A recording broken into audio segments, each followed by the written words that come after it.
Happy Sunday to you. Hope you enjoyed. Well, today hasn't been bad, right? But yesterday, if you haven't heard, Saturday, 68 degrees out at the airport. Today, clouds have rolled in. Some rain has rolled in as expected. The radar is almost, I think, a bit misleading because a lot of areas are barely reporting a sprinkle or a trace of moisture. But the rain intensity this evening and overnight tonight will be picking up as this weather system slowly marches in. I mean, it's well up into the 50s outside, so not too bad. The Futurecast model that I showed you from Friday from KGW actually turned out to be pretty good, showing mainly a dry morning and then the rain picking up in that 1 to 2 o'clock hour, which it did. What's been surprising so far is just how light the moisture has been. Now, we still expect, again, rain rates to pick up and become heavier overnight through sunrise on Monday morning. So here's what we're looking at on the satellite picture. See an upper level low back here. Here we are, PDX. So this is going to be working toward us, kind of sending a reinforcing shot of moisture in overnight. And then the system kind of splits. The energy just kind of shears apart. That will leave us with some showers on Monday, but not much. I think as this kind of reinforcing shot of moisture offshore comes in overnight tonight, if we're going to get a decent soak, that is when it will be. We're not talking about, incredible amounts of rain. I'm hoping we get maybe 4/10 of an inch of rain on average up and down the I-5 corridor overnight tonight through about sunrise tomorrow morning. But it could be as little as 2/10. So that seems to be the range that the weather modeling is showing. I mentioned once we get into the day tomorrow, not much, 5/100ths of an inch. Let me go back. 5/100ths of an inch. Tuesday, a rain chance that would either be just a dab or nothing. And then rain picks up Wednesday overnight. So Thursday, Friday, that's still our best bet for precipitation to be a good soak, maybe a 48-hour total of a half of an inch. But again, like we've been saying, none of these systems this upcoming week look to be overly strong.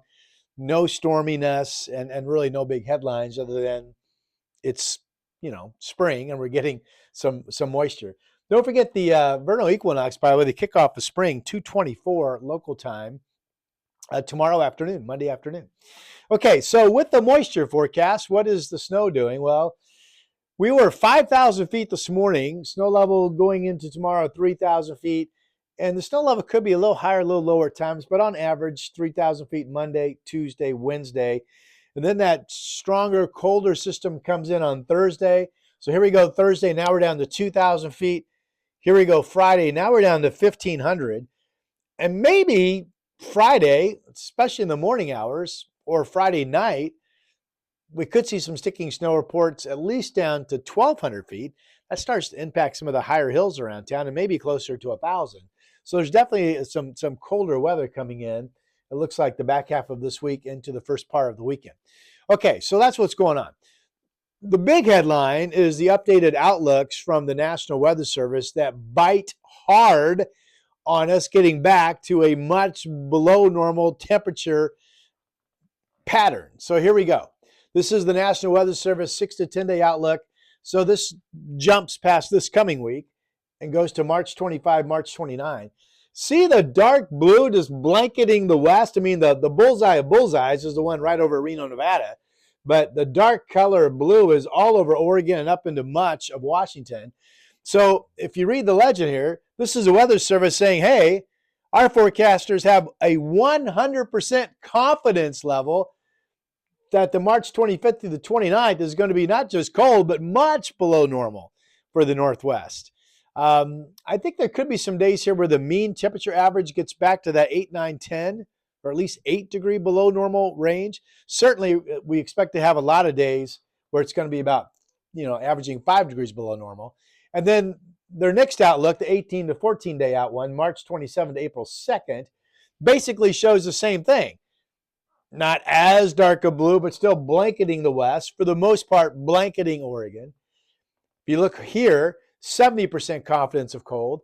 And quite frankly, the only reason it's 70 is because it's farther out, so your confidence can't be as high. But this is nothing new. Again, we've been talking about outlooks for quite a while now, showing that March would average a good 3 degrees, maybe colder, 3 to 4 degrees even below normal. We've been talking about the fact that confidence continues to be high, that at least through the first 2 weeks of April, we're looking at colder than normal averages.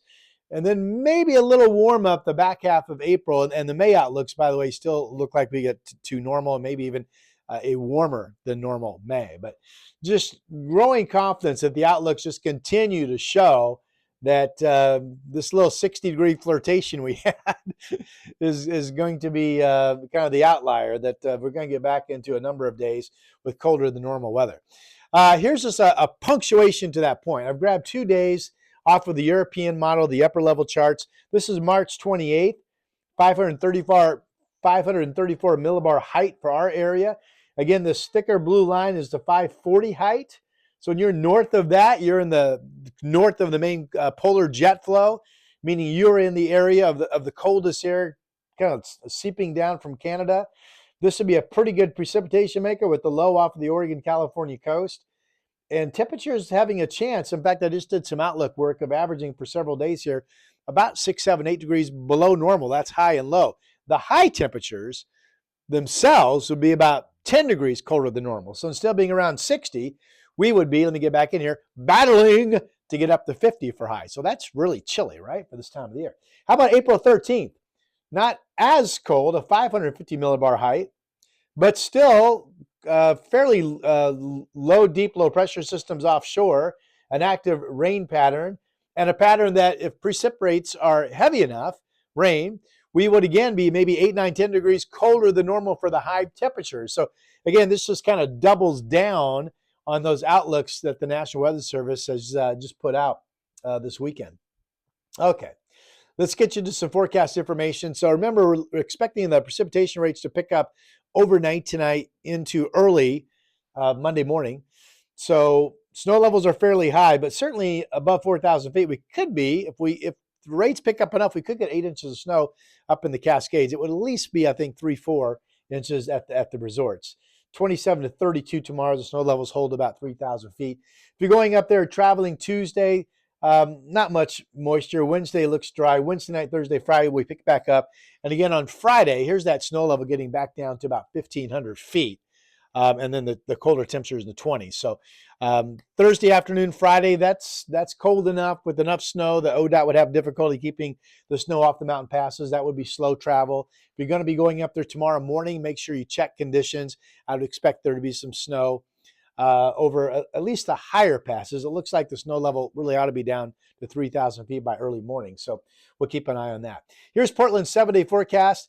Again, most of the moisture's tonight. Tomorrow during the day, not bad. We may get as little as 5/100ths of an inch during the day tomorrow on Monday. But there's the big cool down, only about 53. And then Tuesday, mainly dry, chilly nights. Certainly going into Wednesday morning, parts of the Willamette Valley could get down to 32. A reminder that the average final freeze for downtown Portland is right around April 1st, but the average for Salem and McMinnville and Hillsborough and other spots is not until around May 1st or even a little bit later. So certainly not unusual to see freezing temperatures going into April. Thursday, the rain picks up. We talked about that on Friday. Then right now, Saturday, there's a shower chance, but the upcoming weekend currently looks to be pretty good. In fact, I show Sunday being dry. I will tell you the models have been flip-flopping a little bit on days 6 and 7 into the weekend, so I wouldn't put that into the bank yet.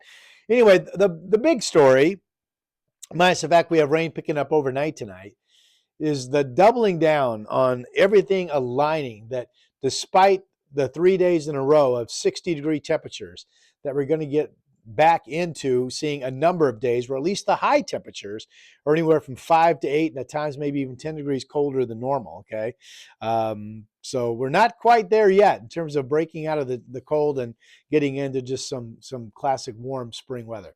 Hope you have a good Monday. I'll talk to you soon. Don't forget to subscribe if you haven't done so. Tell your friends about it. And again, thank you.